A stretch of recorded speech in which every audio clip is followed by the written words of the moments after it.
Yes, simulan na natin yung programa natin for today. By the way, I'm Daniel Villarreal as your intern supervisor. Then, hindi naman natin maitatanggi na meron tayong mga different experiences na na-experience dito as interns, di ba? Tama ba? Tsaka, kung nahirapan man kayo, siguro nag-enjoy naman kayo dito sa DILC.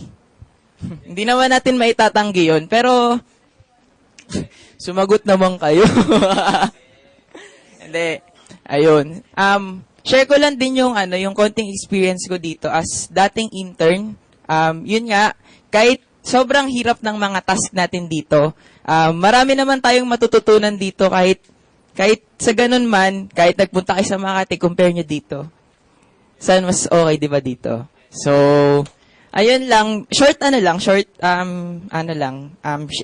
lang naman sa inyo kung ano na. So, to begin with, tawagin na natin ang ating pinakamamahal na DILC Director, si Sir Peter.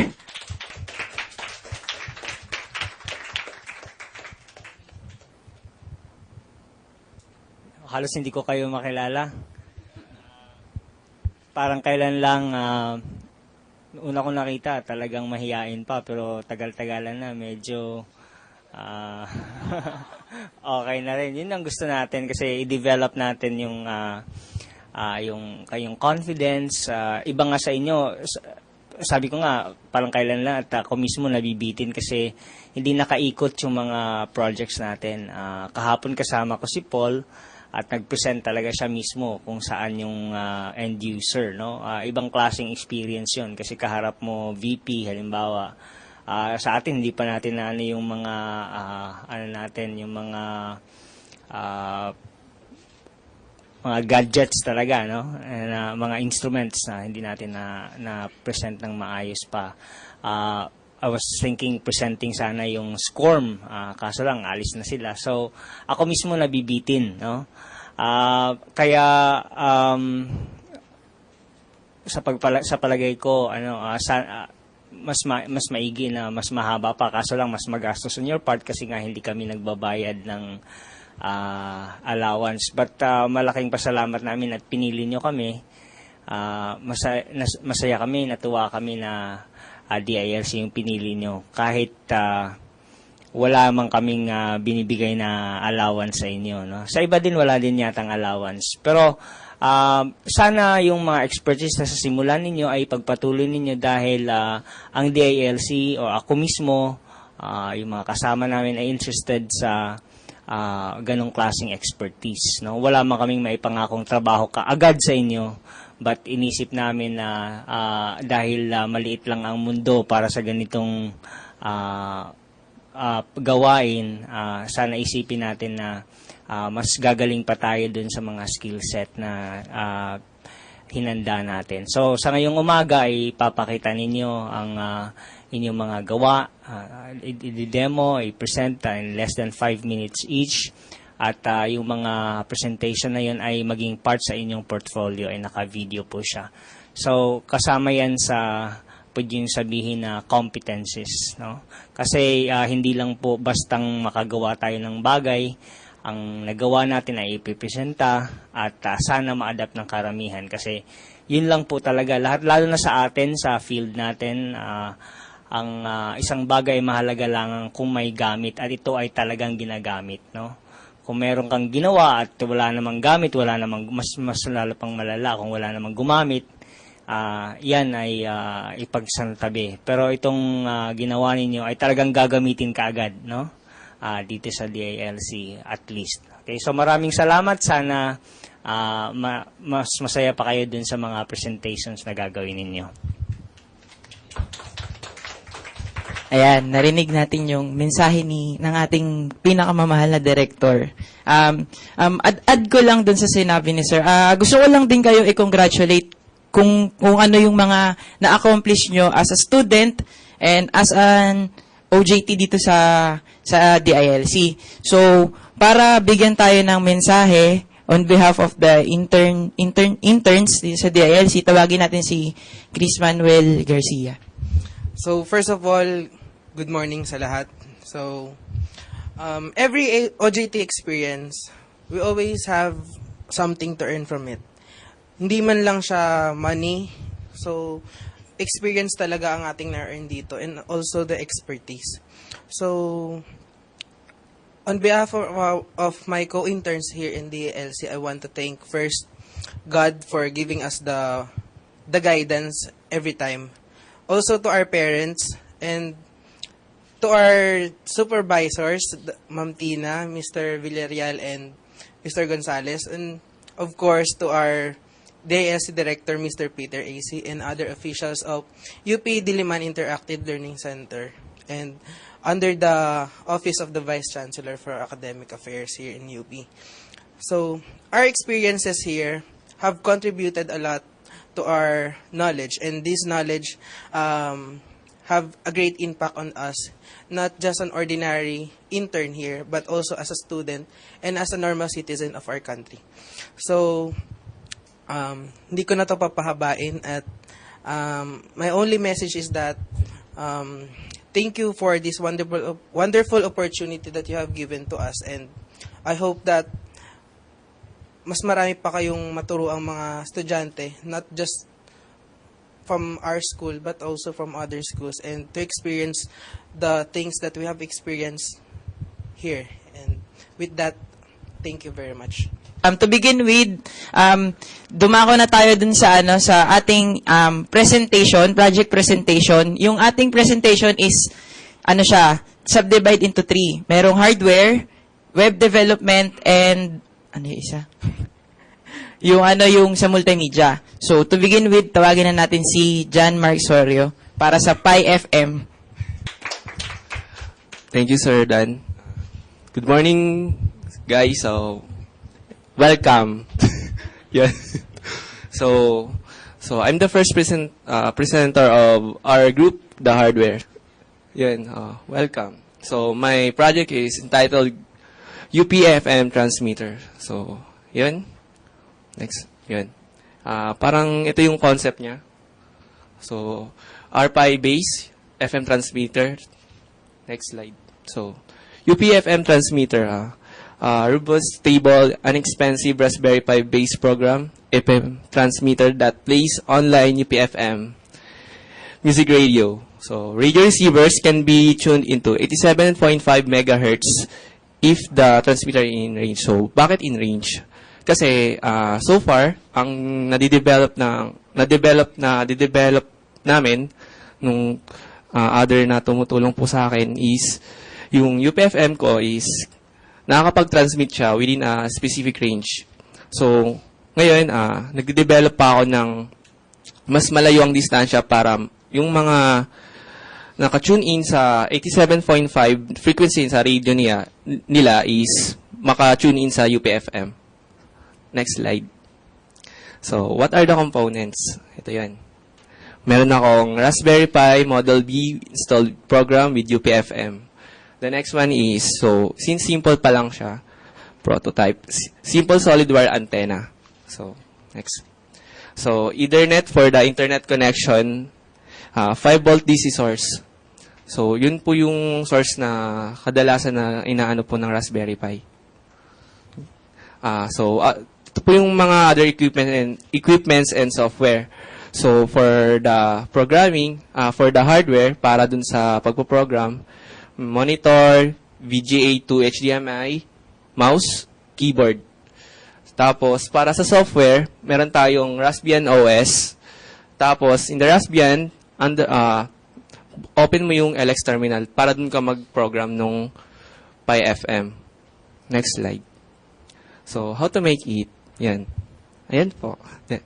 Nakikita nyo yung, first, the setup. So, nakita nyo naman, meron akong power, the HDMI for the monitor, the Ethernet, and the other accessories. So, the SD card, syempre, kasi sa SD card, doon naka-install yung naka-install yung software or OS. So, the software I've used is the Raspbian VZ.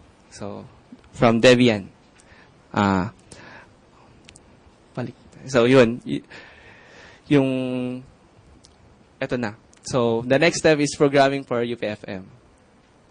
So, we have ito yung mga series of steps na ginawa ko sa programming. So, PyFM directory. So, gumawa muna ako ng PyFM directory. Pinompose ko muna yon. Tapos, nag-install ako ng other features using Acrobotics. So, tapos, yung pangatlo, yung libsocks or sound exchange package. So, yung sound exchange package, siyang software na kung saan yung mga ini-stream mo, kino-convert ngayon. Bago niya, kino-convert nung sound exchange yung file para mas ma-read siya. Bago siya i-transmit. Kasi yung ibang file, hindi naman basta-basta siya na read kagad ng RPy. So, kailangan ng isang software na tutulong sa kanya para mas ma-read niya ng maayos yung ini-stream niya. Tapos, yun, Acrobotics. Tapos, yung ini-stream ko, galing syempre sa upfm.org, 87.5. upfm.org is an internet radio. Pag nag-subscribe kayo sa upfm.org, yan yung makikita nyo. Yun yung first step natin. Kasi ang purpose natin is i-transmit yung na-stream din sa upfm.org through the air. Means nasa air siya. Parang kumbaga, maaari siyang i-pick up anytime kapag nasa range ka nung transmitter.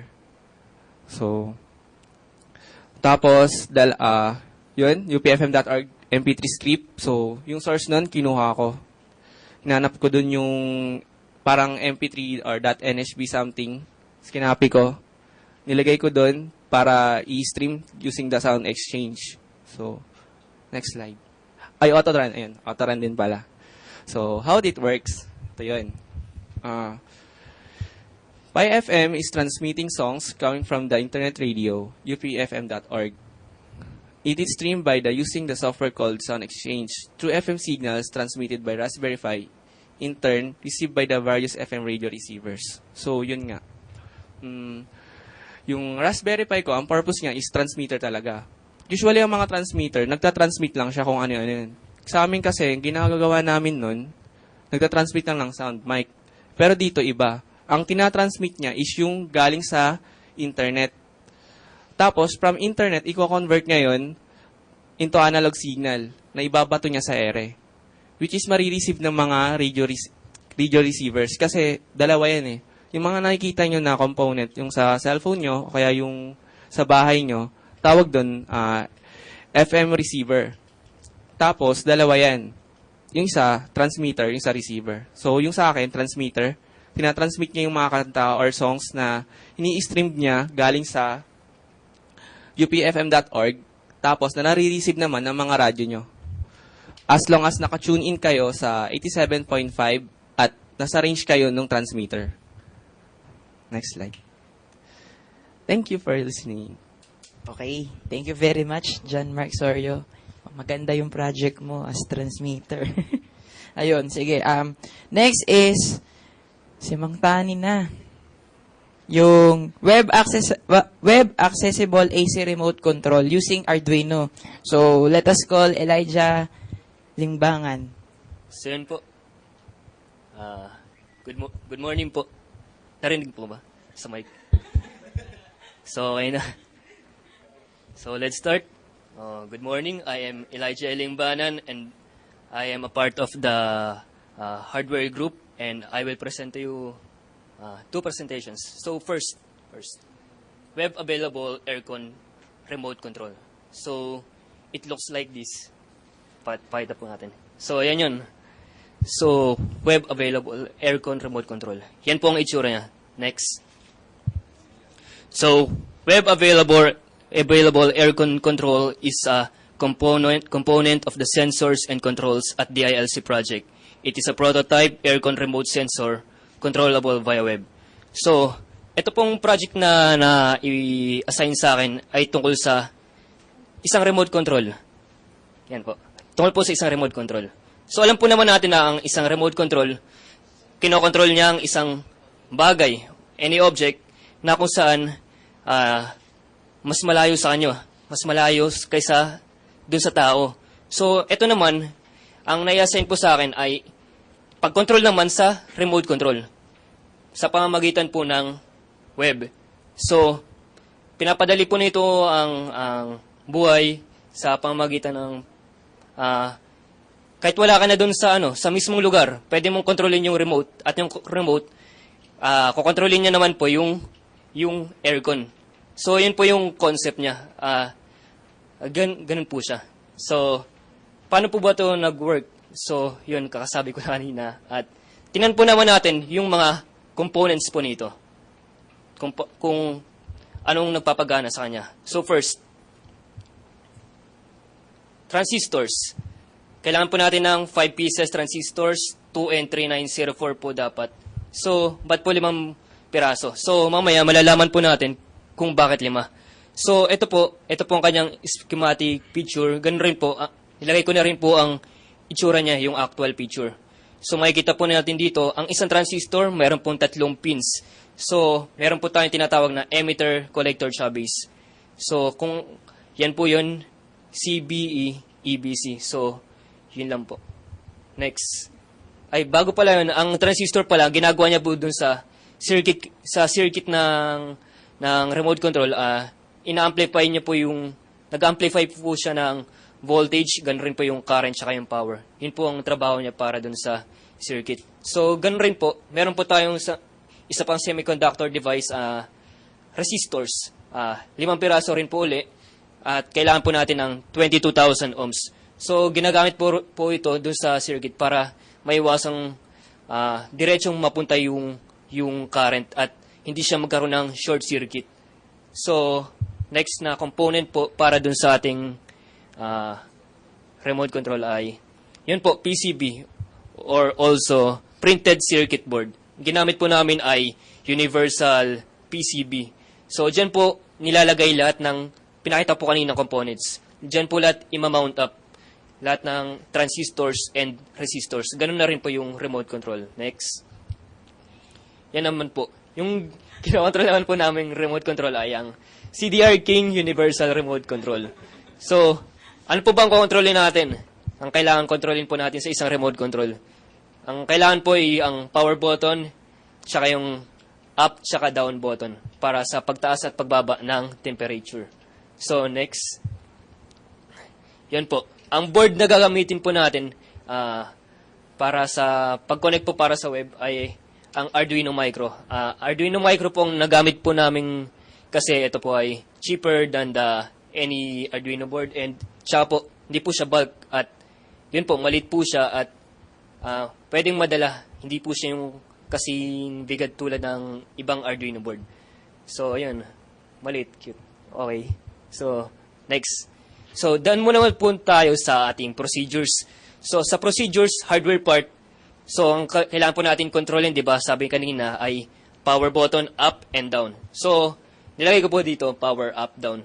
So, andito na po rin po, pinakikita po dito ang schematic picture ng transistor kanina. Yun po yung 5. Bakit po 5? Para po kontrolin yung power up tsaka yung down.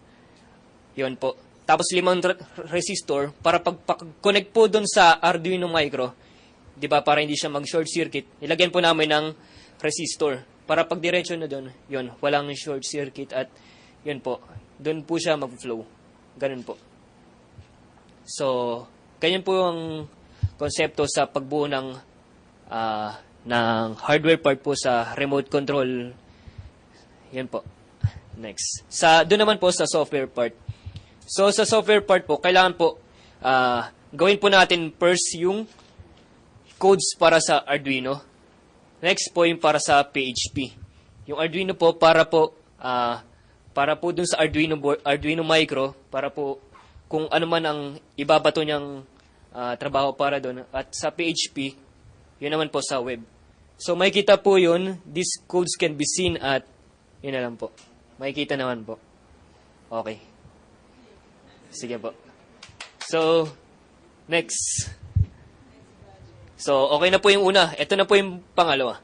Next one is the temperature sensor improvement. But improvement kasi po, mayroon pong mga naunang intern sa amin at nagawa na sila ng temperature sensor. Pero, nilagay po namin ng improvement. So, malalaman natin kung bakit. So, yun. The continuation and improvement of temperature sensor is another component of the sensors and controls at the ILC project. It is a prototype temperature sensor that can throw a data to the web. So yun po, ang temperature sensor po na project na nai-assign sa akin po ngayon, siya po ay, paano ba ito? So, temperature sensor. So, sensor, pag sinabi natin sensor, may kinukuha siyang temperature sensor. Kinukuha niya yung lamig o kung gaano ba lamig o kainit ang isang lugar, ang kanyang environment. So, ang gustong ipagawa po sa akin dito ngayon ay yung gagawa po ako ng isang temperature sensor at yung mga data po na nakukuha po nito ay mababato papunta sa web. So, ano po ba yung mga improvement? Ano po bang mga pagbabago, changes na ginawa po dito sa bagong temperature sensor? Makikita mo natin. So, ito po mga characteristics. Number 1, it uses Arduino Micro. So, yun po, makikita natin, Arduino Micro. Katulad po ng pinakita natin kanina sa unang presentation, may Arduino Micro po. Yun po yung itsura. So, yung nakaraan po, gumamit po tayo ng Gizduino. Ngayon po, gumamit naman tayo ng Arduino Micro. At mas malit po siya sa Gizduino kung ating pong malalaman. So, next, to connect to MySQL, it uses processing software. So, ayon po sa akin mga nare-research, ang mga, para po makakonect sa MySQL, ang mga nakalagay po doon, puro na lang gumamit ng Ethernet Shield. Puro na lang po Ethernet Shield. So, mag-astos po pag bibili pa ng Ethernet Shield. So, ang ginawa po namin paraan, para libre, yun po, gumamit kami ng processing software. Sa pamamagitan po, mas nakatipid pa ang DILC. At ganun po ang aming layunin din para dito. So, last, it uses LM35 as a temperature sensor instead of thermistor. So, sa amin po sa ECE, gumagamit po kami ng thermistor, temperature as a temperature sensor. So, marami po kasing klase ng temperature sensor. Pero mas cheap po ang thermistor. So, ba't gumamit kami ng LM35?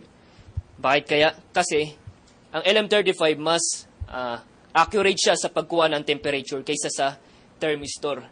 So, at isa pa pong kung ba't namin siya ginamit, yung pangalawa po ay dahil po hindi po siya subject sa oxidation. So, yun lang po. Maraming salamat po. Thank you. Salamat, Elijah. So, ang dami natin natutunan dun sa project ni Elijah. Masyadong detailed, di ba? Dati, hindi ko alam yung transistors, resistors. Actually, dito rin ako natuto ng mga ganong bagay. So, maganda yung program natin. Tayo-tayo rin yung nagtuturoan sa isa't isa. Next, punta naman tayo sa tinatawag nating proximity sensor via ultrasonic sonar module na ginawa ni Chris Garcia. So, good morning everyone. My project is all about Arduino-based proximity sensor via ultrasonic sonar module. So this is part of the sensors and control project of UPDALC. This Arduino micro-based proximity sensor integrates an ultrasonic sonar module. Next. So for the introduction, we have this project aims to broaden the applications of proximity sensors used in practical situations. Sa ngayon, ang most common use of proximity sensors are in car parking. And also, I want to broaden the knowledge of everyone for us to use the proximity sensor in other forms of applications. In reality, this sensor can be used in many instances depending for the need of it. Next. For the equipments and components used, we have first the Arduino. The Arduino is the one that it is also called as the microcontroller because it programs different codes that will make the circuit work. And next will be the Arduino software. This will be the one that is in charge in making the codes for the Arduino board. The next one will be the breadboard. The breadboard will have the most sabihin na natin yung pinakamahalagang parte ng ating project because in the part of using the breadboard, dito natin malalaman kung gumagana ba lahat ng ating components and siya din yung mag-determine kung yung connections natin ay tama or hindi. The next one will be the jumper wires, the solid wires and the stranded wires.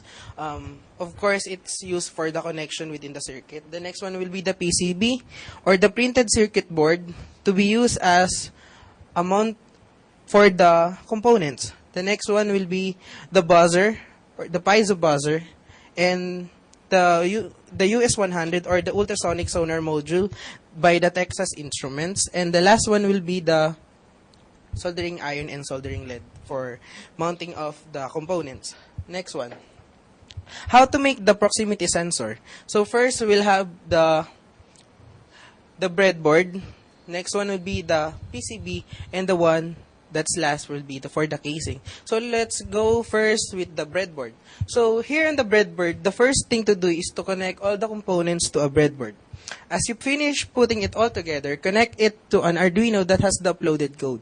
Then the sensor will now be tested to fix the initial glitches encountered. So dito sa breadboard part, katulad nga sinabi ko kanina, mahalaga dito yung pagtetest kung gumagana ba yung components ng bawat circuit.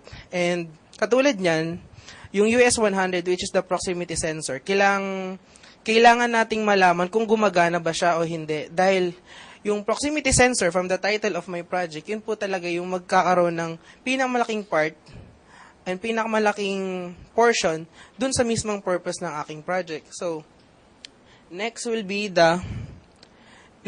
makikita nyo dito yung pag-ilaw ng bawat LED or the light emitting diode kung saan makikita nito or mapaipawating nito yung distansya ng isang bagay mula sa proximity sensor sa anumang bagay na humaharang dito. Dahil una sa lahat, ano ang ibig sabihin ng sonar? So, sonar is a technique that uses sound waves to measure anything. So, in this project, I'm using the distance. So, for the distance measurement, kung saan, itong makikita nyo sa kaliwa, ito yung tinatawag na trigger. Trigger siya ng isang US-100 and the right side will be the echo. The trigger will be the one that transmits the ultrasonic waves, which means yung ultrasonic waves po pala is the waves or the sounds that is greater than 20 kilohertz because yung ating audible sound or yung naririnig lang ng ating mga tenga ay hanggang 20 kilohertz lamang. And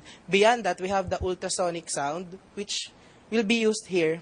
Kaya hindi natin siya maririnig, pero ma-detect siya. Paano? Siyempre, kailangan natin ng isang bagay na maghaharang or anything glass or anything na haharang sa way ng ating ultrasonic waves. And yun nga, ibabato ulit siya papunta sa echo. At yung echo na mismo yung gagawa ng function ng ating circuit. So, the next one will be makikita po natin yung umiilaw yung mga LED kasama na nga ng Arduino. And, ayan, habang sinusukat na yung measurement ng distance, may ilaw din yung LED. And the next one will be the PCB part. Now that you are absolutely sure of the components and the operation of the sensor, the next thing to do is to solder it on a PCB or the printed circuit board. You can perform a sample run for the sensor in this stage.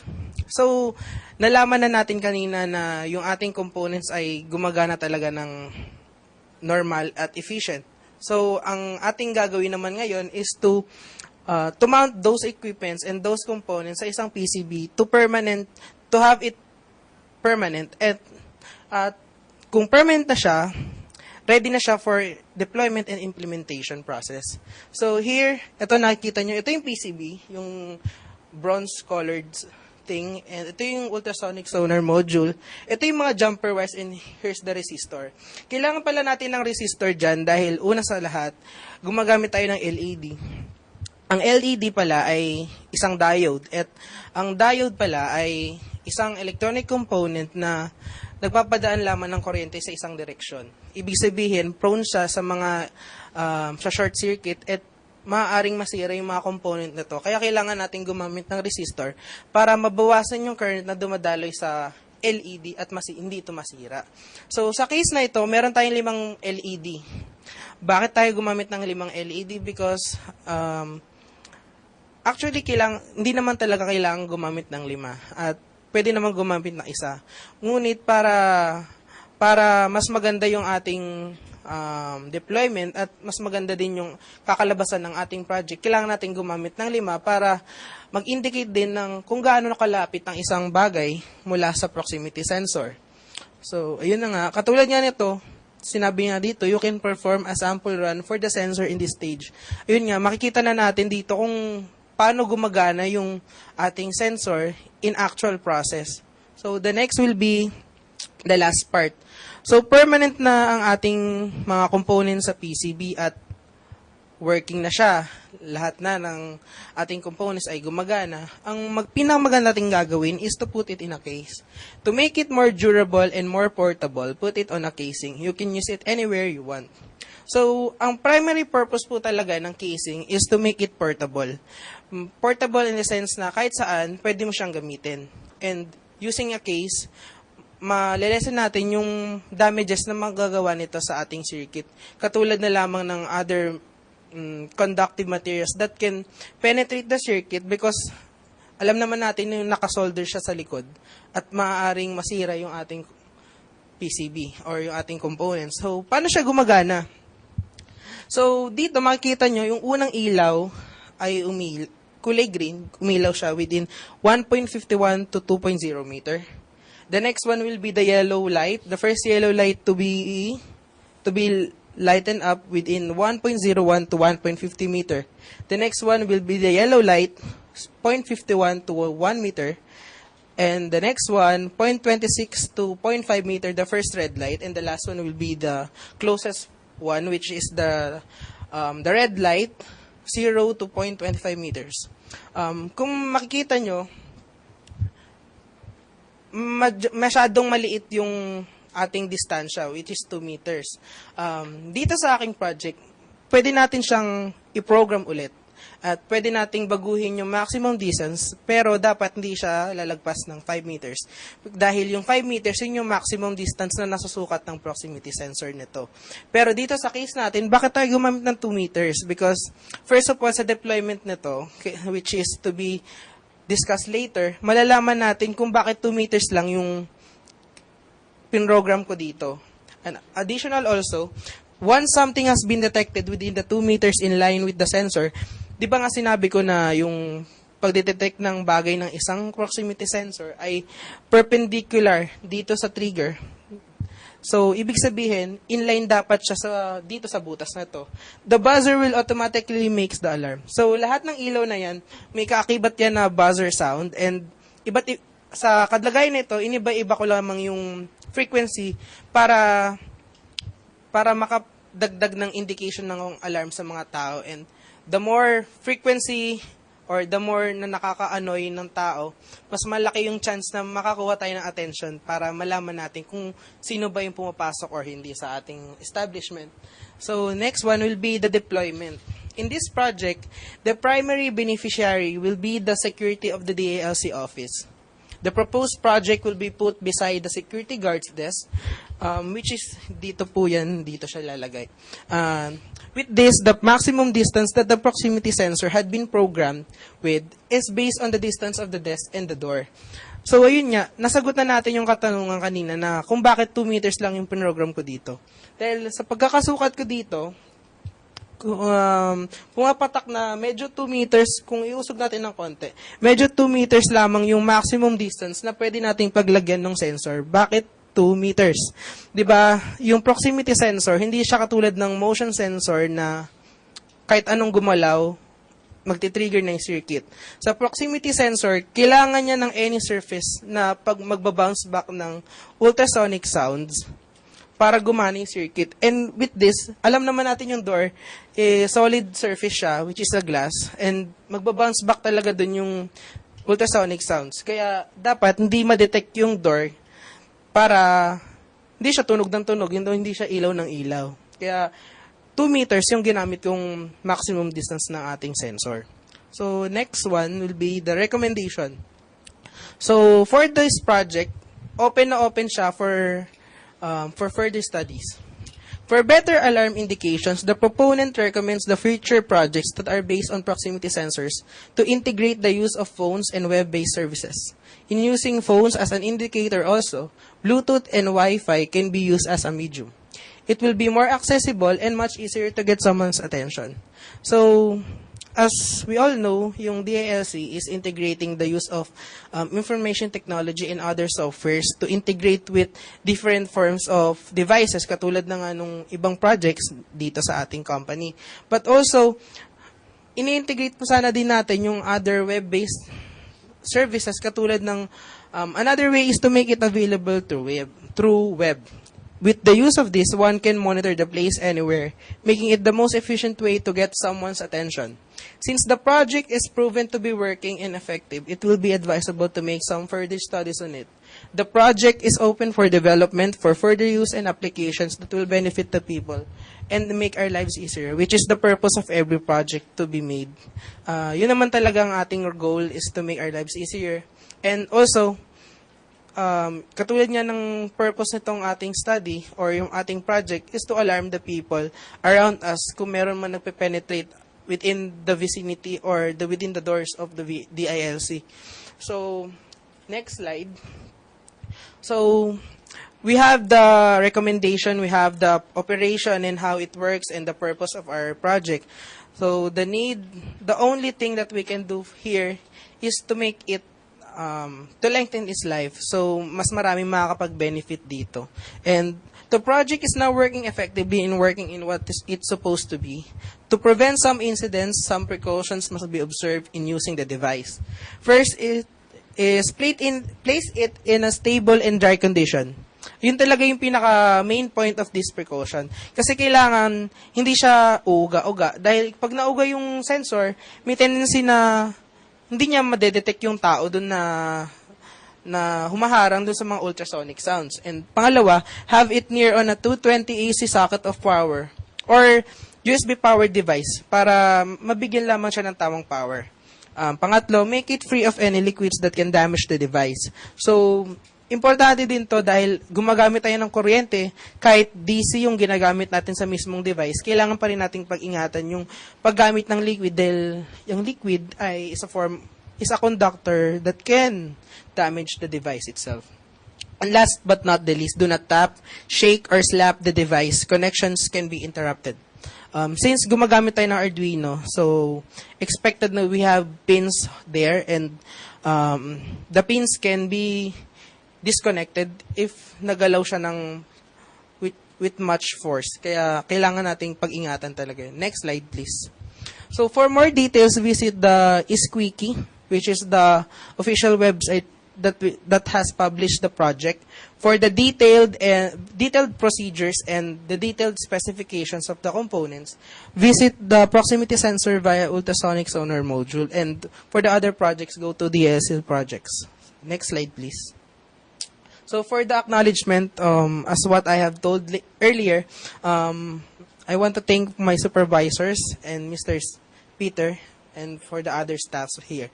And that's all. God bless and thank you. So, ang dami ko ulit nalaman. Ang ganda nung presentation niya kasi, ayun, may mga things to do in the future. So, lahat ng projects nyo, hindi siya matetenga. So, marami siyang developments pa. Magugulat na lang kayo na yung project nyo, hindi nyo na makikilala after 1 year or malay nyo, 1 sem lang, hindi nyo na makilala, di ba? Yan. So, next natin is yung pulse sensor ni Mr. Emmanuel Abalain. Good morning. Ang project na na-assign sa akin is yung pulse sensor.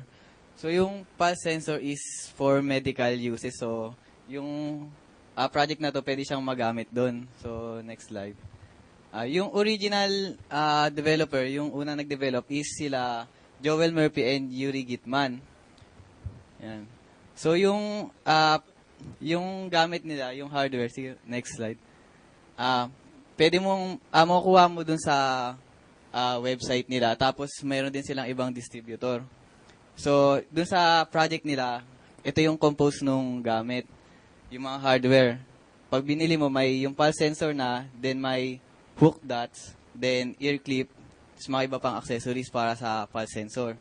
So, yung mga software na ginamit nila, next slide, next.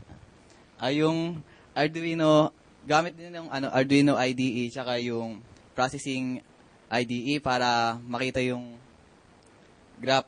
Then, next. Yung next. Ayan. Kapag napagana natin yung sa project nila, ito yung maging kalabasan nila. Yung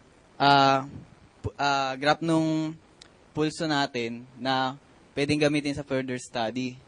Then next. Ito yung ear, yan yung pulse sensor na pwede siyang ilagay sa finger at saka sa ear clip. So yung pulse sensor nila gumagamit ng green light. Then para ang ma-detect niya lang is pulse. So yung sa medical equipment ginagamit na pulse sensor is may kasama siyang infrared pa. So yung pulse sensor nila pwede pang i-improve na magkaroon ng infrared din para masama yung oxygen saturation sa pag-compute. Pero yung pulse sensor nila is more on sa pulso lang talaga kasi isang light lang yung ginamit. So, next. So, hindi tayo hinto dun sa ginawa nila. So, dadagdagan natin yung pulse sensor nila na pwede pang mas sa mobile siya gawin. Kasi yung processing, sa PC lang siya, meron. So, para malagay natin yan sa mobile, kailangan natin ng Bluetooth para kumonek sa cellphone at saka yung app. So, ang ginamit na Bluetooth dito is yung binebenta ni DF Robot niya na Bluetooth low energy link. Ito. Then, since si BLE, yung communication niya is gumagana for 3 volts lang, si Arduino is 5 volts communication. So, pag si Arduino, direct siyang nag-communicate kay BLE link, possible na masira siya kasi 5 volts si Arduino, si BLE is 3.3 volts. So, kakailangan natin yung logic level converter para mapag-communicate sila ng maayos. So, itong logic converter, meron yan sa SparkFun. Pero, next, since binigay naman nila yung schematic nila, binigay nila, pwede nating gawin na lang siya, bumili ng parts din, i-assemble. So, kay SparkFun, ang presyo niyan is around 200. Pero, since di na tayo bumili sa kanya, bumili tayo ng mga component na lang, ang nagastos lang dyan is 50 pesos instead of 200 kay SparkFun. So, ito yung substitute dito sa transistor na to na pangalang BSS138. Pwede mong gamitin siya 2N7000. Kasi si BSS138 is surface mount siya. Yung maliliit na chip lang siya. So, hindi mo siya magamit for prototyping kay breadboard. So, pwede mo i-substitute doon is yung kay 2N7000. Tapos yun, next. Tapos, ito yung schema, ito si XB. Si BLE Link kasi, yung design niya is ginaya kay XB. Yung design, lahat, yung mga pin configuration, pero yung function lang yung nag-iba. So, ito yung logic converter. Kung bumili ka kay SparkFun, ito yung itsura niya. Then, connect mo siya kay Arduino. Next. Tapos, ito na yung nabuo ko. So, ito yung BLE Link. Tapos, ito yung ginawa lang na logic converter, then yung si Arduino, then yung pulse sensor. So, next. Then, syempre, next step doon, kailangan natin ng app doon sa mobile. So, nag-develop ako gamit yung Eclipse ng pulse sensor, pero prototype pa lang siya. So, next. Once nandun ka sa pulse sensor na app, meron doon na magkoconnect ka kay, ito yon yung DF BLE Arduino. Ito siya. So, pag nagko-connect siya, yan. Next. Then, connected. Then, next. Kapag nakuha mo na siya, ito na yung pulse mo, ito yung pulse sensor. Kapag kinabit mo na sa tenga mo siya, makikita mo na yung pulso mo dun sa loob ng heart. Then next. Last na, wait. Ito, madami pa siyang, kailangang i-improve. Kasi yung graphing niya is hindi siya kasing accurate nung kay processing. Kasi pag nagsisend na siya via mobile, masyadong mabilis na yung pag-send ni Arduino, nahihirapan na yung si Android kumuha ng data. So, pag tinignan mo yung next slide, ito yung graph, parang hindi na siya accurate eh. Tapos, so, further improvement yung project for the Android app para mas accurate siya yung data. So, yun. Ayun. Nakita naman natin kung paano niya in-integrate yung yung pulse sensor. Noong una, nakita lang natin siya sa PC. Pero ginawa niya ng possible way na ma-integrate siya sa mobile, which is more convenient para sa atin kasi nowadays ngayon, 'di ba? Nire-replace na rin ng mga smartphones ang mga PC ngayon. Tsaka to make it our lives more convenient, so ayun na yung mga ways na ginagawa natin. So next naman, yung pinakahuli at nag-iisang babae sa hardware group to present with the media broadcaster. Nandito si Chai Bagotsay.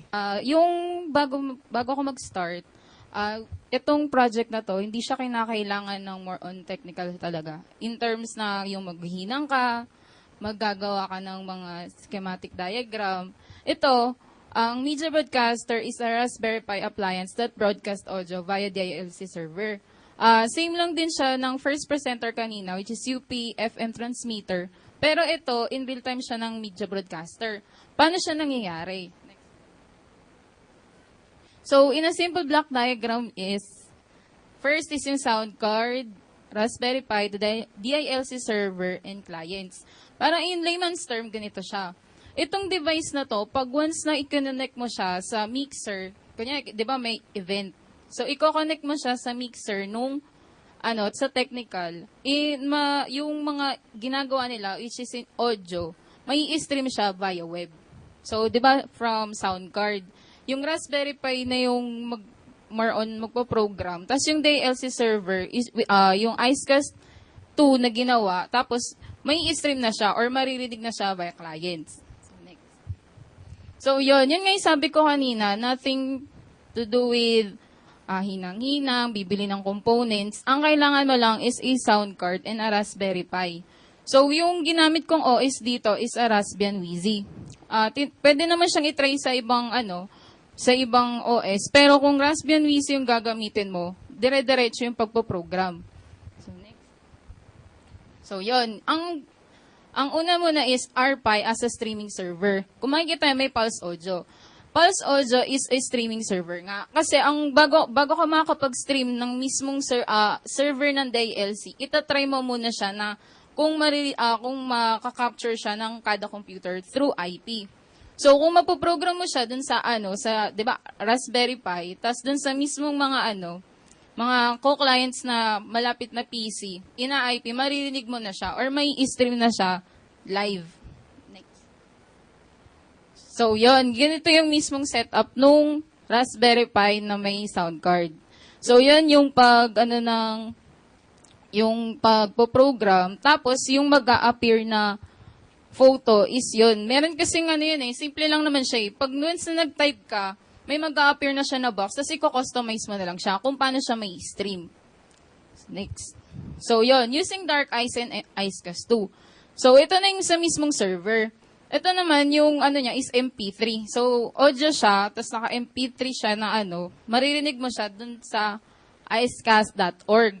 Ang kasi ng site ng is dilcd.upd.edu.ph:8080/raspi. Ibig sabihin yun yung mismong site kung saan mo maririnig yung ini-stream na audio.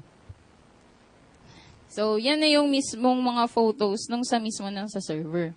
So, next. Yan yung mismong na siya, nag-i-stream na siya. And then lastly, Ito yung sa mga listeners. Ibig sabihin, ganito yung itsura niya pag papakinggan mo siya sa web. So, that's it. So, ayos yung yung ginawa ni Chai as hardware, as a streamer, kasi 'di ba nauso tayo na parang as a program lang, yung mga audio as a code. Sa mga IT, alam nila yan kung paano gumawa ng isang streaming sites. So, from here, meron tayong hardware which is gumamit tayo ng Raspberry as a streamer and then siya yung nagbabato doon sa server. So, ibig sabihin, kahit nasan ka, kung meron kang Raspberry, 'di ba? Pwede. So, yun yung inaganda ng project niya. So, syempre, kung meron tayong hardware group, hindi naman magpapatalo yung web development, 'di ba? So, kahit mas marami sila, hindi naman magpapadaig yung yung web development.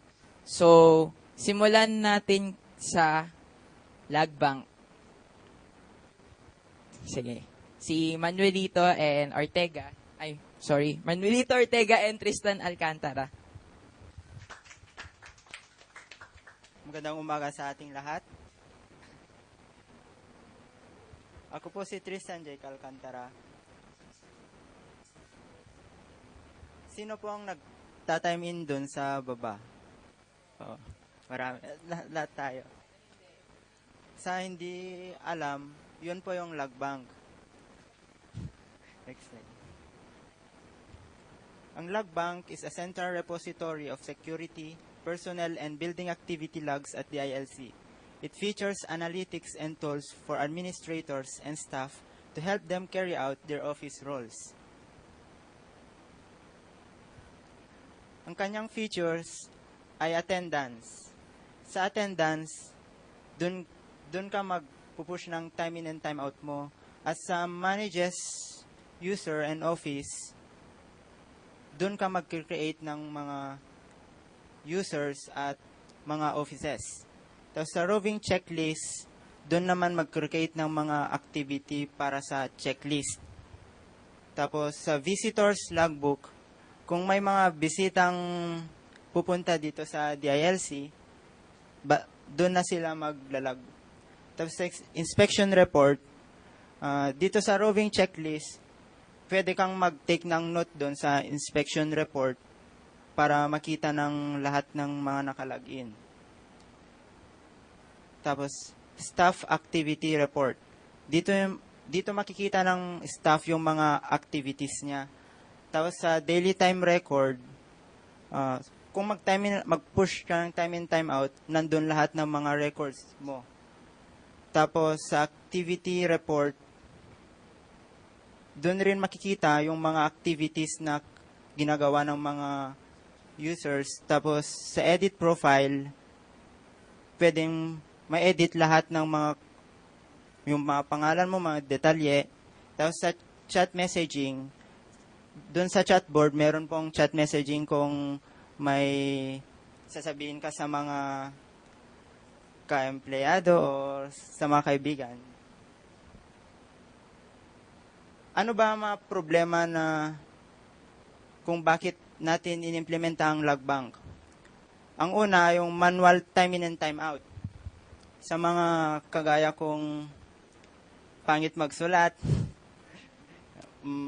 naiinis kong magsusulat-sulat ka ng mga pangalan dyan, dami-dami. Bale sa Lagbank, pupush mo na lang yung tab mark mo, nandun na lahat yung mga detalye mo. May pangalan ka na doon. Tapos, next. Copy of their own daily time records. Sa mga empleyado, gusto nilang may copy sila ng kanilang daily time records. Bale sa daily time records, meron doon yung filter mo ng date hanggang kung gusto mo. Tapos may print button doon. Tapos ipiprint niya lahat ng mga time records mo. Next. Difficulty to trace visitors. Gaya nga sa visitors logbook, meron mga visitors na pumupunta dito. Bale, sa Lagbank, kaya niyang matrace lahat ng yon. Punta ka lang sa visitor report. ano ba yung nabago dito sa logbank? Kasi meron naman logbank na na-implementa ng dating intern dito sa DILC. Ang logbank kasi, pure hard-coded siya. Pero yung pinagawa sa amin, may framework ng gagamitin, ang Code Igniter. Ano ba yung Code Igniter? Ang Code Igniter, fina-follow niya yung form na MVC. So, ito, si user. Siya yung client. Pag in-access na yung logbank, yung nakikita na, ito yung view, yung presentation, assets, and code. Pero hindi niya alam na yung nagbabato pala ng view yung controller. Siya yung nag-receive, interpret, and validate input, nag-create, nag-update, and query. Kumukuha siya ng mga data dun sa model na lahat ng mga data mo sa database, siya rin yung kumukuha, tapos binabato niya yung view para makita ng user. Next. Ano ba yung nabago rin? Yung profile picture. Sino ba yung may Facebook rito na walang picture? Siyempre, para mas maganda naman yung profile mo, dapat may picture ka para kung makita nila kung sino ba ito. Tapos, ito yung isang problema na hindi nagmimilagro nun. Sabi nga ni Sir Peter, i-zoom out namin yung mga data tables, may makita kang free na column, pero wala namang laman. Tapos, yung problema pa dito, pag masyado nang marami yung mga data, naglalag siya, linilist down niya yung lahat, tapos nag-minimize. Tapos, pag yung resolution naman ng screen, pag masyadong masikip, naka-hidden po yung mga columns na iba. Kung may tatlo lang yung makikita mo. So, yung ginawa namin, gumawa kami ng data tables na Ajax upang kung masyadong marami na yung mga data, kaya mo pang ma-access yun, maglo-load lang siya, hintayin mo lang ng mga 1 segundo, okay na. So, next. Yun na. Thank you. For the demonstration, tawagin natin si Manuelito Ortega. Okay, magandang umaga. Ako nga pala si Manuelito Ortega. Kami ang nagre-develop ng logbank na transform namin sa Code Igniter na framework. So ayan, logbank. Yan yung login form ng logbank. So try natin mag-login. Demo 1, 2, 3. So ayan yung dashboard. Andito yung messenger. Kung may katanungan ka kung may tanong ka sa Gordia, kung may employee na nakapasok na, tanungin mo sa chat box ko. So ayan. Tignan natin edit profile. Ang pagbabago dito ay yung profile picture. Pwede ka nang mag-add, palitan yung picture. Yan, change photo. So, try natin baguhin yung photo. Yan, choose file.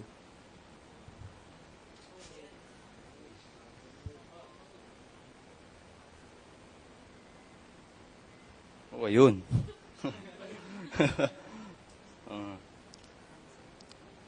Sa system setup naman, yung admin lang yung nakagamit dito. Tsaka yung guard. So, try natin yun, manage user.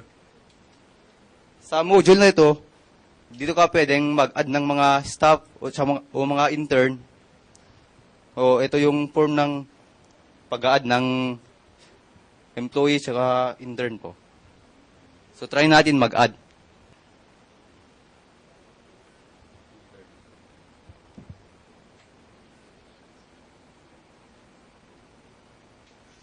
So yun, successfully added. So try natin i-login yung inad nating na user. Sign out. Paki-login po.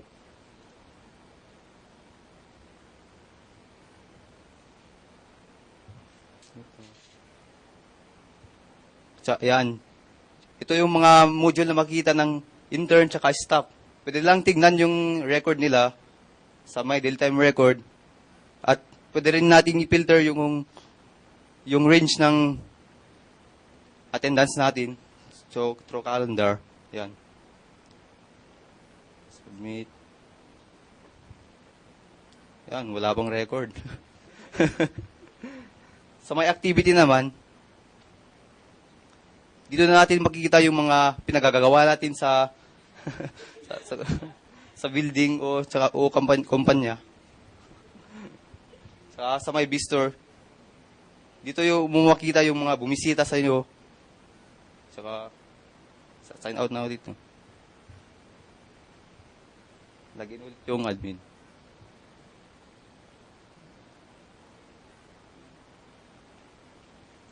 Tignan natin sa system setup ulit. Sa manage office. Yan.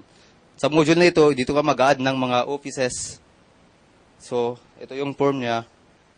Dito, sa table na to, dito mo makikita yung mga nakalistang office sa building na ito. Pwede rin natin i-edit to. Yan. So, pwede din natin magtanggal. Yan yung action na delete. Ayun. Kung sa log record.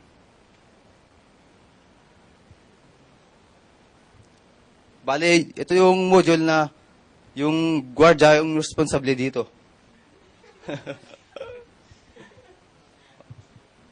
Ito.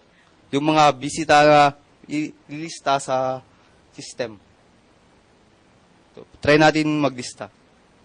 Kung mapapansin natin na yung list natin information nandito na sa table. Yun.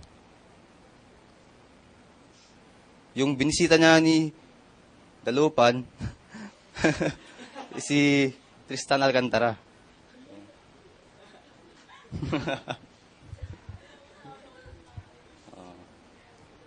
Kung malis na yung bisita, pwede, yung guardia, ita-time out niya sa system, yun. Time out. Oh. Tignan natin ulit sa log record. Inspection report. Sa module na ito, bale yung guardia ang nag-check sa mga activity at i-note na yung okay naman o kung may problema. Sa log record. Staff activity report. Ay, record. Dito, yung guardia yung manual timeout po sa system, ito po yun. Bali yung guardia yung nagta-time out sa mga staff na nakalimutang mag-time out. Ito po. Try mo. Mag-time out.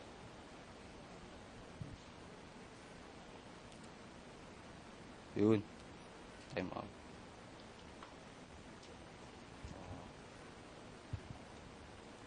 Sa attendance. Yun, wala na. Tapos na. Thank you po. So, marami ring pinagbago sa logbank ngayon. Dati, mabagal talaga siya. Kung maano nyo sa baba, papansin nyo, di ba? Bagal siya time in, time out. Pero ngayon, sa tulong ng dalawa, thanks to them. Yun. Then, next is, punta naman tayo sa mobile dev. Sunod na natin is yung Linog. Yan. To present with, nandito si Angelo Yadaw. A pleasant morning to each and every one of us. So, I'm aware that every one of us are now very techy nowadays. So, everything that we do, we incorporate it with mobile, to our smartphones and to our mobile phones. So, Linog mobile app. Sino hindi pa nakakalam ng mga app? So, applications. App is derived from the word application. So, this is a brief introduction for Linog. Linog is a mobile app that collects information on seismic events that took area of 100-kilometer radius in the last 24 hours, limited to Philippine territory only. So the objective of this mobile app is to aim to be a platform for learning about environmental risks associated with earthquakes. Next slide. So features, Linog mobile app, it integrates the Google Map and the guidelines from PVOX. Basically, this app enhances earthquake awareness to citizens of the Philippines that there was an earthquake that happened in this particular place. So I have a question for you. Are you aware that every day there is an earthquake happening in our country? So, do you know where that earthquake or the epicenter took place in? So, that is the main function of the mobile app. The mobile app is to provide information to the user that there was an earthquake in this specific place, and if the epicenter of the earthquake is within the 100-kilometer radius of the current place of the user, then the app will notify the user. So, solving a specific real-world problem. Most of us doesn't know that that an earthquake that happened. Most of us doesn't know that an earthquake that happens every day. That this is because the magnitude of the earthquake is not strong enough to be felt. The app will provide information about the earthquake locations within the territory. So we know that there is an earthquake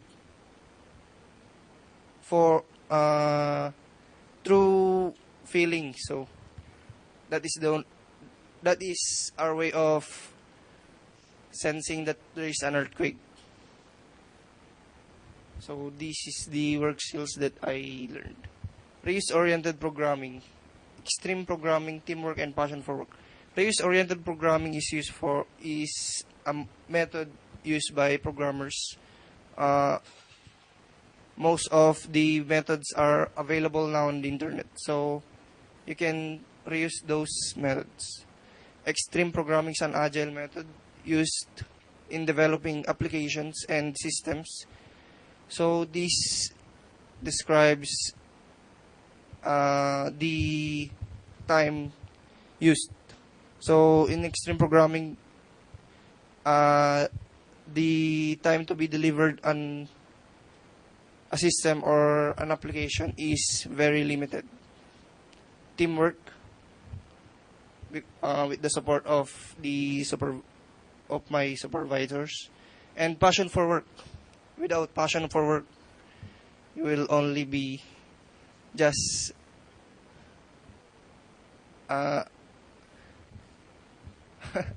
robot. So, type of companies, mobile application company and e-learning company. These two are somewhat similar, but the mobile application company is very assorted. So, in e-learning, it is specific for educational purposes only. Quick fact and reminder for the Linog mobile app. Linog is a Visayan word for earthquake, produced by the Diliman Interactive Learning Center in cooperation with PVOX, Philippine Institute of Volcanology and Seismology, and ASTI Advanced Science and Technology Institute. Reminder, for this app to work, you need internet connection and your phone's location services activated. Thank you for listening. We will try to share kung ano yung overview ng app. Set up ko lang po sandali para makita po natin kung ano po talaga yung Linog app tsaka kung paano siya gumagana.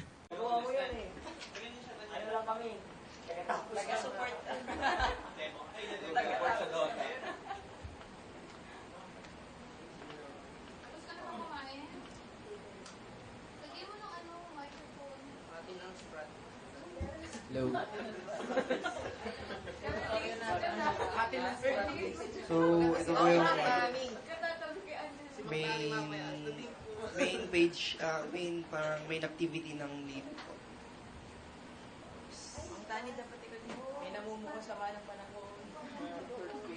Ito po yung earthquake list.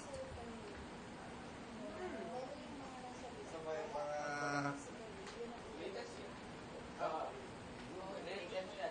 Live ba yan? Opo. So, pagka-click po ng mga list. So, ulit na. Ito po yung mga ibang datas ng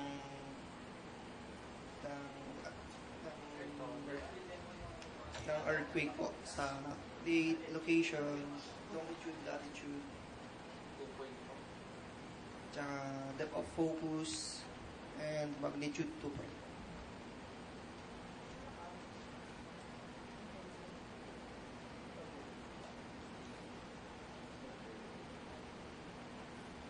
Earthquake card. Ay. Ito yung mga guidelines kung before earthquake,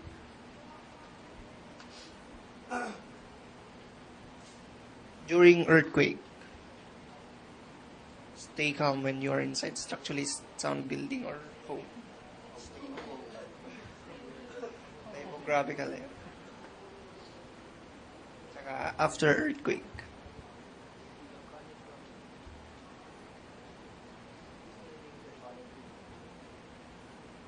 So, yun pa lang po yung linog.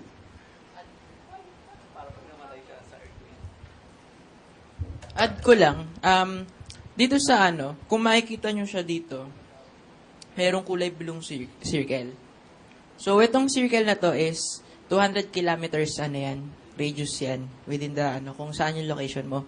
So, once na merong lindol na nangyari or nag-occur dun sa area within 200 kilometers, ino-notify ka ng application na there's an earthquake within your area.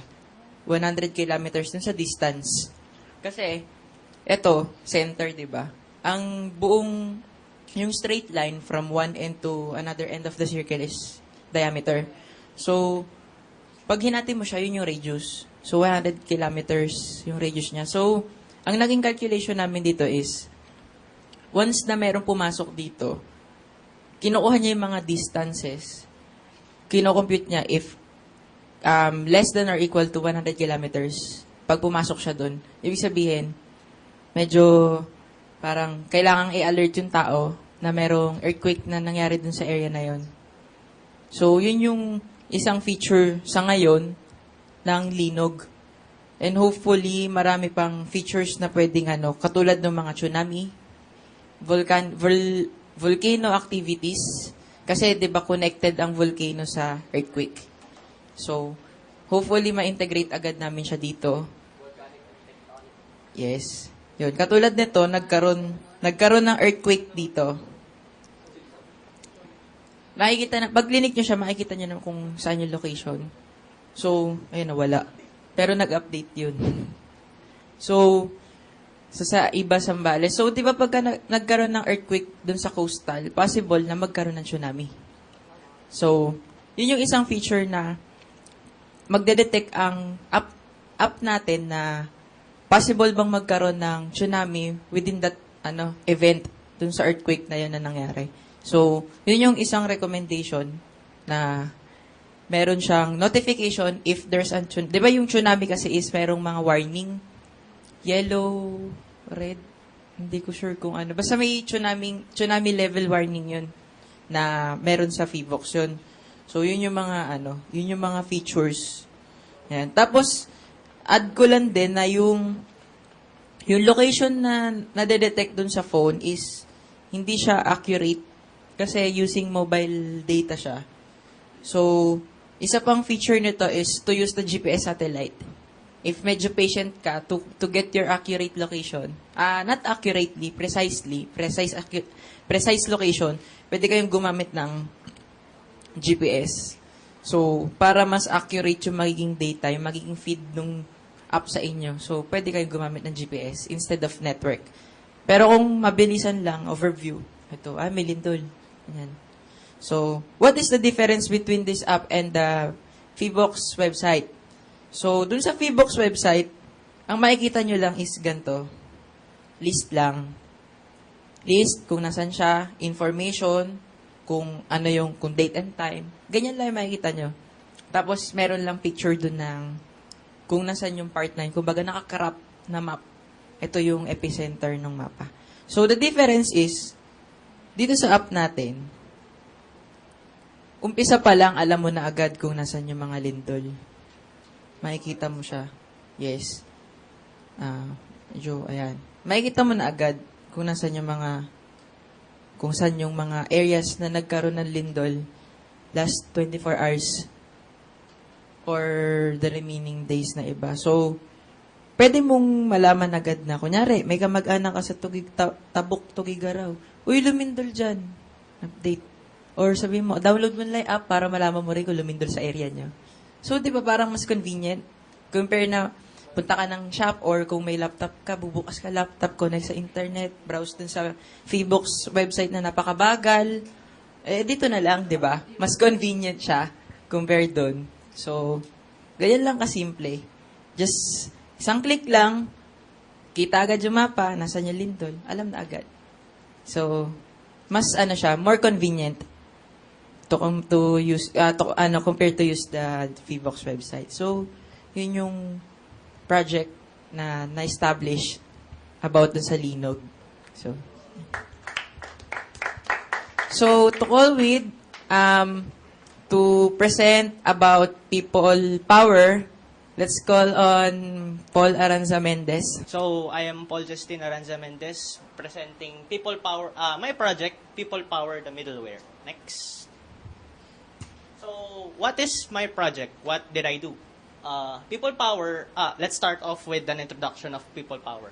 People Power is an HR management system capable of employee management tasks like time attendance monitoring. Of course, kasama na dun yung paglagay ng employee users. Next.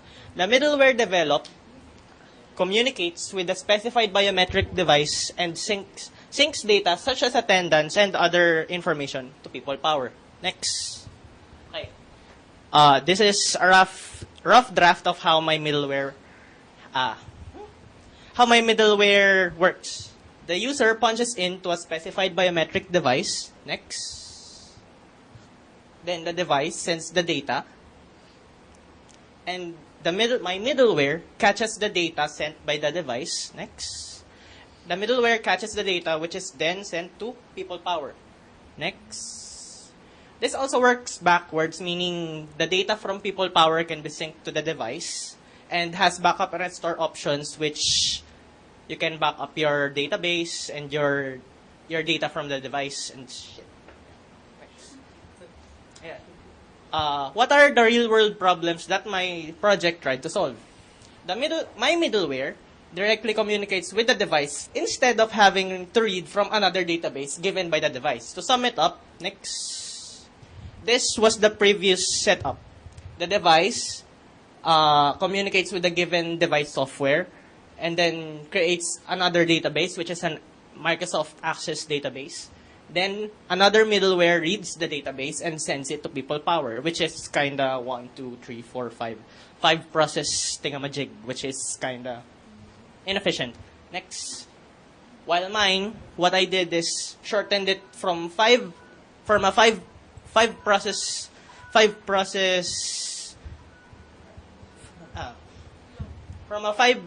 flow, to 3. I shortened the process to 3 steps. Yun. So skills learned while I am doing it, skills learned or rather strengthened, programming skill specifically in C#.NET, research and experimentation with regards to the API to the device and researching for other possible alternatives, damage control, and that should be end.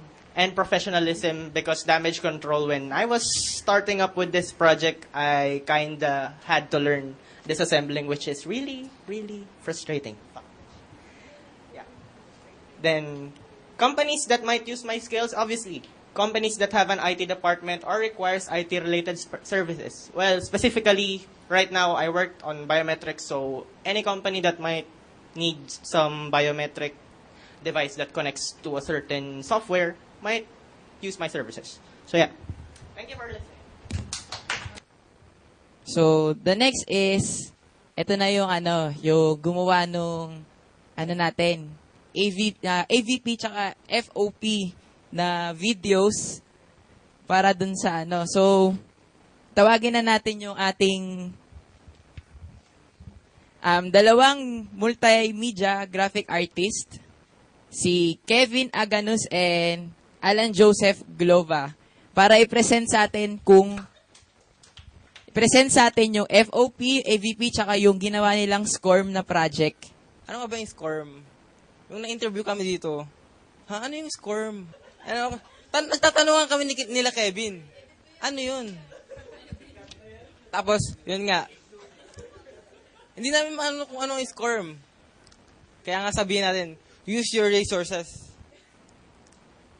Malakas yung internet. Mabilis.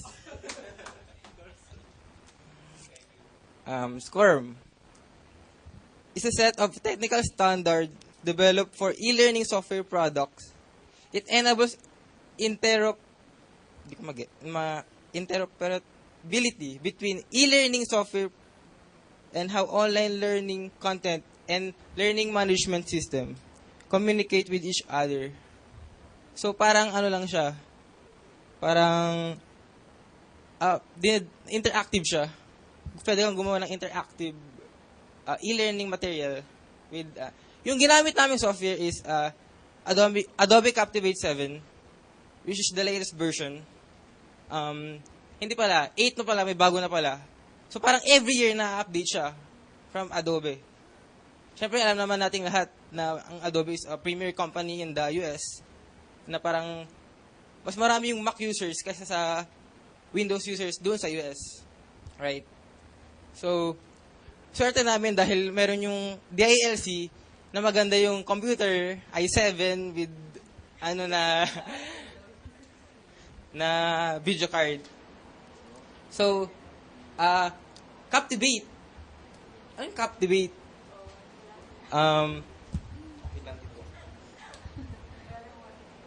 It has features that it can record, animate, upload, make online quizzes. You can record, export different PNG and any other formats. Yan nga. Yung sa Captivate, para siyang pinaghalong Adobe Premiere tsaka Adobe Photoshop. Kala namin mag-edit lang kami ng video at tsaka graphics. So, parang bago lang sa amin to. Yun. So, yun. Tagal naming inaral. Parang, paano namin naaralin to? Wala. Tapos, yung problema pa namin, 30 days lang yung, yung trial no Captivate. Demo tayo agad.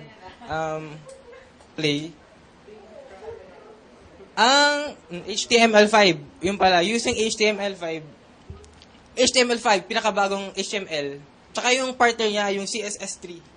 Yung aming objective is to make an SCORM using Captivate integrated with HTML5. Yan. So, napansin nyo naman, flat UI. Ano bang flat UI sa inyo? Anong ibig flat UI? Flat UI is yung parang malinis na parang flat lang siya. Wala siyang gradient. Parang ganun. Napansin nyo sa yung update ng Facebook ngayon sa Android, yung logo ng Google, logo ng Facebook, logo ng Gmail, whatever, naka-flat UI na. Dahil mas malinis. So, explore na natin agad. Para mas maganda, syempre dapat may sound siya. Yung sound pala is kinuha namin sa Melody Lips. So, explore. Interactive. Ganda, di ba? Wow. Wow, may ganun. Gumagalaw. Wow. Siyempre, use your resources. So, lahat ng logo, alam mo yung brochure ng, ginamit namin lahat. So, parang reuse nga. Hindi na uso yung copy-paste. Reuse, na ngayon? Oo, yun. So nga, interactive siya. So, yun nga. But, yung una sa list is Quickie number 1. So, pag i-hover mo dyan sa description, yan, papakita yung description niya. I-hover mo lang siya. Yung pangalan ng robot is Robbie. Alam mo yung Robbie? Wala lang robot. Yun lang. Si importance, tapos link. Yan, next na. Doon lang siya. Obletor. Yan, papakita lang niya. Blah, blah, blah. Next. UP Docs. Wait. Siyempre, yung kulay-kulay, kinuha namin yung pinaka-main. Pinaka-main dun sa, yung parang sa logo nila. Yung majority color, yun na yung ginamit namin. So, yun, gumamit kami ng, flat. PNG, convert namin lang sa PNG. Tapos, si Kevin nag-animate. Siyempre, ako naman yung background. Next. Yan. Consultation. Next. Conference. X-Space. Currents. Query. Tsaka ito. Tinatanong ko, ba't may great ideas? Ano yun? Next. Hindi. Yan. Wala lang. Yun lang. Wala yung time namin. So, yan. Maraming salamat. Tsaka, si Kevin may sasabihin pa pala. Sa dami ng sinabi ni Aljo, yung sa akin, konti na lang. So, our SCORM is made up of flat graphic design to promote simplicity. Because, guys, the art of simplicity is a puzzle of complexity. Oh, yun. Saka,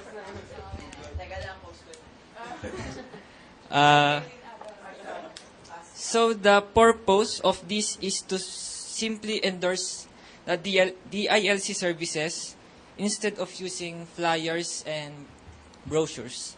Pero useful din naman yun. Using Adobe Captivate is new to us.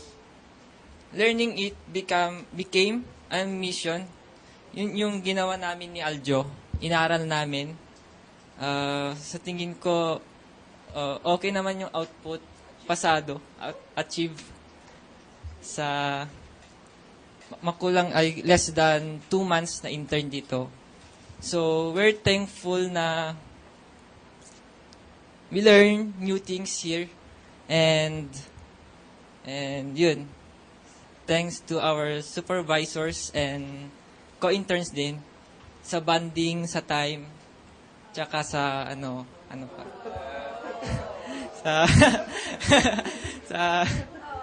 Yun lang. Good luck to us and thank you for listening.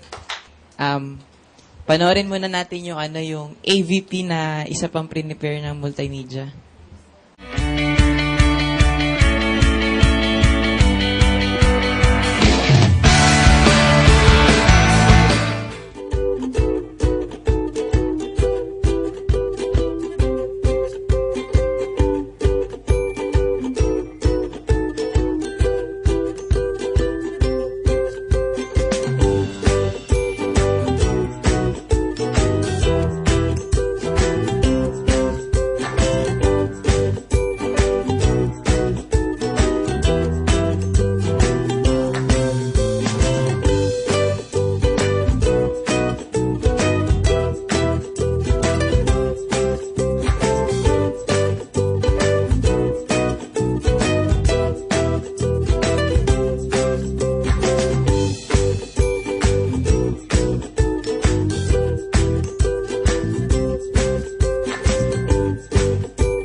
So here's the demo of our proximity sensor. So as you can see, it's now lighting because I'm now within the 1.5 to 2 meter range of the proximity sensor. And then the next will be the lighting of the two lights with the green and the yellow light. So I'm now within the 1 meter to 1.51 meter range. So as soon as I get closer to it, you will see that it's like there are two lights. So the first, the second, the third. And as I get nearer to it, you see 4 lights are now lighting.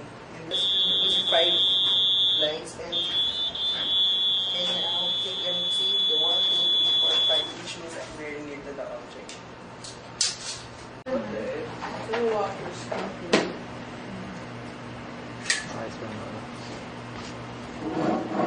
Okay ba? Relax ka lang. Explain mo bakit relax. Ano yung relax state mo? Yung steady lang po siya. Kasi pag sensitive po masyado yung sensor natin, kumaga pag gumalaw-galaw siya, magbabago po yung nasa monitor. Yun. Kaya makikita mo po dun sa monitor yung BPM po niya, yung sa puso po. Tapos, ito po nasa gitna. Ayun po yung graph ng pulso niya. 62 63 BPM. 63. Tapos pag gumalaw siya, possible na So magulo yung yung graph. gumagalaw na graph right now is what? Yung graph po ng pulso niya. Yung nasa right side, ano yan? Yung Ito po, yung peaks and valleys. Ito po? Yung interval po nung bawat pulse niya, ginagraph din po niya kung per pulse ilang millisecond yung interval nila. Ito yung BPM. Ayun po yung unang design. Tapos yung pangalawa po yung sa Bluetooth na po. Tapos upload ko lang po yung bagong code. Kasi nag-revise ko po yung code eh. So mag-upload po ako ng bago. May bagong code na yung Arduino para dun sa Android app para mag-match sila. So ito yung app dito, yung pulse sensor. Yung natin yung may scan natin yung Bluetooth dun sa Arduino. Pag connected na, tapos gusto natin start na yung BPM na. Tapos lalabas na yung ano.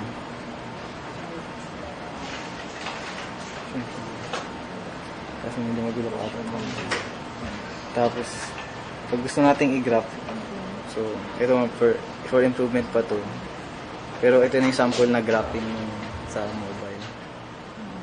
So, bali ganito po, ito po, isa po itong aircon remote control na kung saan po, di na po pipindutin yung mga button. So, bali dito na lang po sa web. So, subukan po natin dito sa start. Pag pinindot po natin, mag-on po siya dapat. So, yan po, nag-on po siya. Opo. Up na po. Okay. Tapos, pag in-up po, dapat 28 na to. So, up ko na po. 28. Isa pang up, 29. Tapos isa pa, 30. Down naman po. 29, 28, 27. Pindutin ko po ang start. mag-off po siya. Start ulit, mag-on. Up, down, start.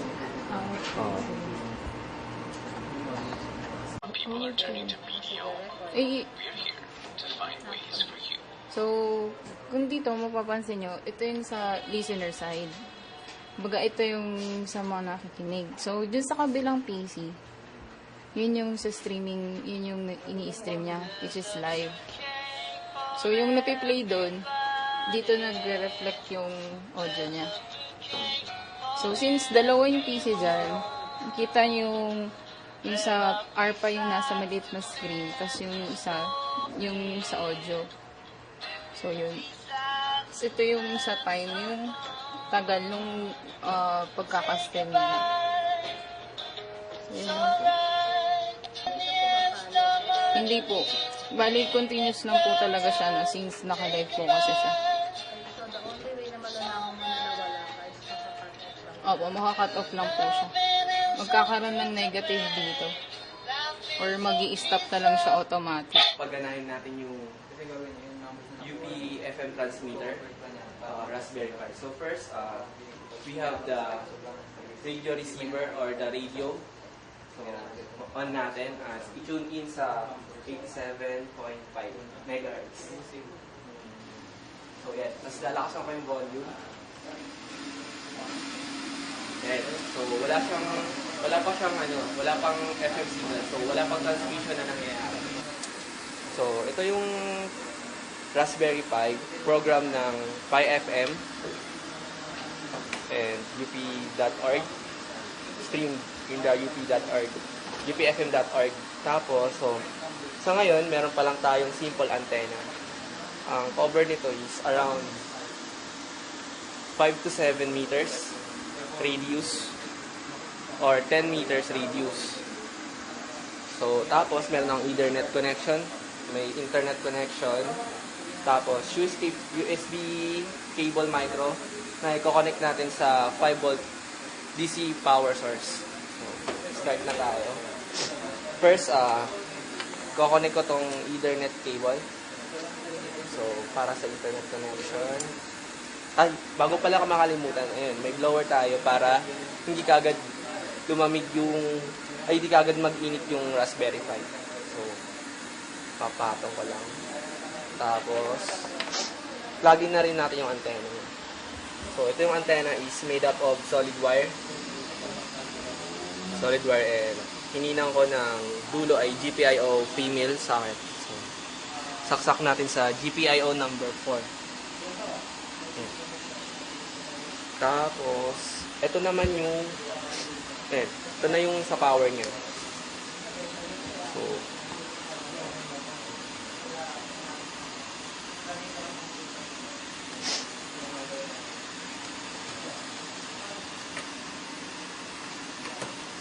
yan. So, yan, nag-start na siya. So, ayan, nakikita niyo yung red light, means to say na nag-on na yung Raspberry Pi. The other 3 lights, the orange, the green, and the green lalat. Yun yung ibig sabihin na may internet connection. So, wait lang natin siya mag-boot. After niya mag-boot, mag-auto on na yung, or mag-auto run na rin yung UPFM. So, yun. Ngayon na, i-stream niya na yung piniplay sa upfm.org. So, yun, narinig niya na. So, yun na yung UPFM transmitter. Thank you.